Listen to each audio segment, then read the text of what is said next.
Good morning. This is Dan Larson, and this is today's Quiet Echo. I sat this week in a kitchen I have sat in 100 times, across from a man whose wife of 51 years died in the spring.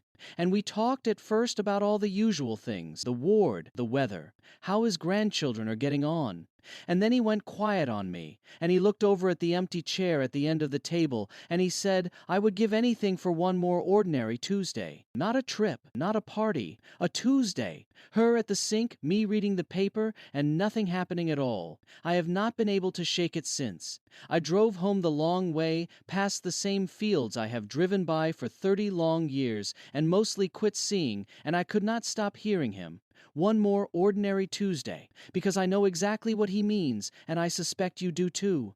I have my own ordinary Tuesdays I am not looking at nearly hard enough. We do not see the ordinary while we have it. We see it only from the far side of its leaving. And I have found myself thinking, of all things, about a painting.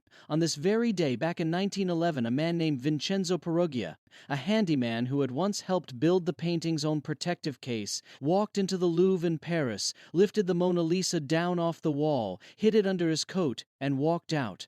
And here is the part I keep turning over in my mind. For more than a century the painting had hung there, and before it was stolen it was not especially famous. Admired by the people who knew paintings, yes. But the crowds walked right past it on their way to grander things. It was simply there, the way the mountains are simply there, the way a beloved wife at the sink is simply there. And then it was gone, and something very strange happened. People came from everywhere, not to see the painting, because the painting was gone, but to stand and look at the empty space on the wall where it had hung. They came by the thousands to look at nothing at all, at an absence, at a rectangle of darker wall and 4 little nail holes where the most valuable thing in the room had hung the week before, and hardly anyone had truly looked at it. And 2 years later, when it was found and set back in its place, the crowds were bigger still, and they have never once stopped coming. The empty wall helped make it the most famous painting in all the world. Sit with it a moment. It took losing the thing entirely, taking it clean off the wall, for us to finally lift up our eyes and look at what had been right there in front of us the whole time. We are strange creatures. We are built to notice what is missing and to walk right past what is faithfully, quietly, daily present. Now, I am a religious man, and I could turn all of this toward heaven, but I do not think I need to. I suspect you already feel where it goes. Every one of us is living in a house full of these paintings we have quietly stopped seeing. The person across the table, the ordinary Tuesday, the knees still carrying us up the stairs, the town out the window, the friend who always answers the phone. We walk past them 100 times a day, on our way to grander things, certain the wall will always be full. And it will not always be full. There is the one thing I can promise you. Someday, one by one, the walls of your life go empty too.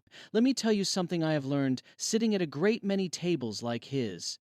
When a person loses somebody they love, it is almost never the big days they ache for first. Not the wedding, not the anniversary trip, not the grand celebration. It is the ordinary they cannot bear the missing of. The sound of someone in the next room, the particular way she said good morning, the reading of the paper side by side with nothing happening at all.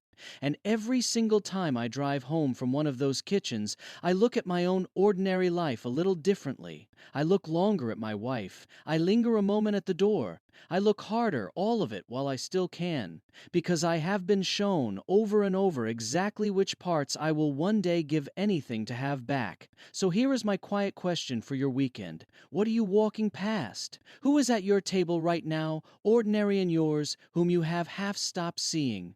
What would you give someday for one more Tuesday of exactly this, the plain morning you may be a little bored by today? Now, I do not think the answer is to live in fear of losing it all. Fear is no way to live at all. I think the answer is smaller and harder and better than fear. It is simply to go and look today, now, while the painting is still on the wall, to let your eyes come to rest on the ordinary faces and the ordinary gifts you have quit noticing, and to see them again, really see them, the way the grieving man would give anything to see his wife at the sink just one more time. You do not have to wait for the empty space to teach you what you had. You can walk into the very room right now and look at what is still there. Go look, the front porch is open. Here is my quiet question for the weekend. Who is at your table right now, ordinary and present, and yours, whom you have half stopped seeing? Come and tell us. And if we get something wrong, tell us, and we will run the correction. The readers of the Cedar Valley News are gathering to share their stories and keep company with respect and no party lines. Come sit with us. I will put the link in the show notes. This is Dan Larson, your host for today's Quiet Echo. Thanks for listening. Quiet Echo is part of the fictional Cedar Valley News series, written by Evan Swenson, publisher, and Claude Marshall, AI developmental editor. The Man in the Kitchen is fictional, but the history is real. On August 21, 1911, Vincenzo Peruggia, an Italian handyman and former Louvre worker who had helped build the painting's protective case, stole Leonardo da Vinci's Mona Lisa from the museum in Paris.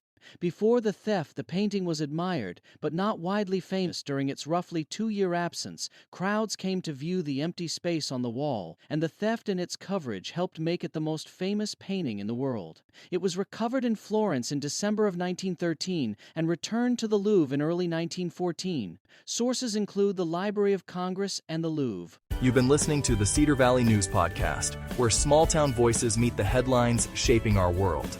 From faith and family to front porches and fields. We'll be back with more stories connecting real lives to real events. Until next time, keep your porch light on, your faith strong, and your heart open. This is Cedar Valley News.